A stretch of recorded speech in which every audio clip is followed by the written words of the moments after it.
দেখাবো সেটা হচ্ছে কাত্যায়নী মা। ঋষি কাত্যায়নের নাম থেকে এই মা কাত্যায়নীর নাম দেওয়া হয়েছে। তো আজকে থেকেই দেখো বাংলাতে কি হয়, ওয়েস্ট বেঙ্গলের কথা বলছি, বাংলাতে কিন্তু আমাদের আজকে থেকেই মেনলি পুজোটা হয়, তাই না? নবরাত্রি ভাবে একদম আমরা যেরকম প্রথম দিন থেকে যেরকম বলছি বিভিন্ন মায়ের পুজোর কথা, সেগুলো কিন্তু নর্মালি আমাদের ওয়েস্ট বেঙ্গলে হয় না। আজকে থেকেই ষষ্ঠী বোধন দিয়ে আমাদের সমস্ত প্যান্ডেলে পুজো শুরু হচ্ছে। আজ থেকে আমাদের বাঙালির সেই মহোৎসব শুরু হচ্ছে। তো মা কাত্যায়নী আজকে ওই উমার ঘরে ফেরা যেটা বলে, বাপের বাড়ি ফেরা, ঘরে ফেরা, বাবার বাড়িতে ফেরা, আজ থেকেই শুরু হয়। কালকে আমরা কিভাবে কোনগুলো জেনেছিলাম, মানে শুরু থেকে যদি আমরা বলি তাহলে আমরা প্রথম দিন কোন মায়ের পুজো করেছিলাম, মায়ের কোন রূপের বলো কেউ? প্রথম শৈলপুত্রী। শৈলপুত্রীর রং ছিল কি? দ্বিতীয় দিন কার পুজো করেছিলাম?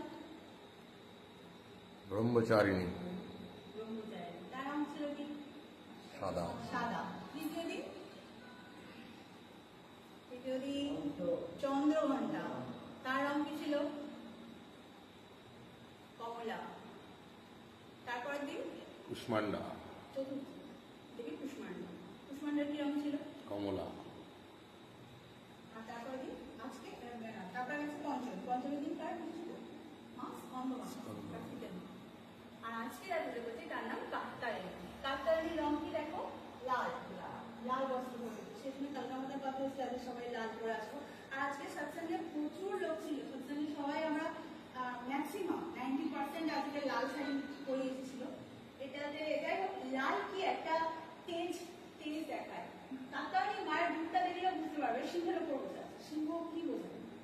নির্ভয়, তাই না? সিংহ কি? বনের রাজা যদি বনের রাজার উপর বসে আছে মা, তার মানে তার নির্ভয়তা কতটা, তাই না? আর এক হাতে আছে তরোয়ার, যেটা তার বীরত্বের প্রতীক দেখা যাচ্ছে। এক হাতে ফুল কি হয়? ফুল সবসময় কমল পদ্ম সবসময় নতুন কিছু শুরু হচ্ছে, এটা দেখায়। আর দুই হাতে মা দুটো মুদ্রা দেখাচ্ছেন। দেখো একটা হাতে দেখাচ্ছে অভয় মুদ্রা, আর একটা হাতে বড় মুদ্রা। মানে একটা হাতে ভক্তদের অভয় দিচ্ছে যে তোমরা নির্ভয় থাকো, আর একটা হাতে বর দিচ্ছে যে ভক্তের যা ইচ্ছা সেই বর তিনি দিচ্ছেন। তো মায়ের পুরো রূপ পাওয়া যায়। এক তিনি নির্ভয়ের প্রতীক হচ্ছেন, তারপরে তিনি নতুন কিছু উদ্ভাবন শক্তি সেটা জানাচ্ছেন, এক হাতে ভক্তদের বর দিচ্ছেন,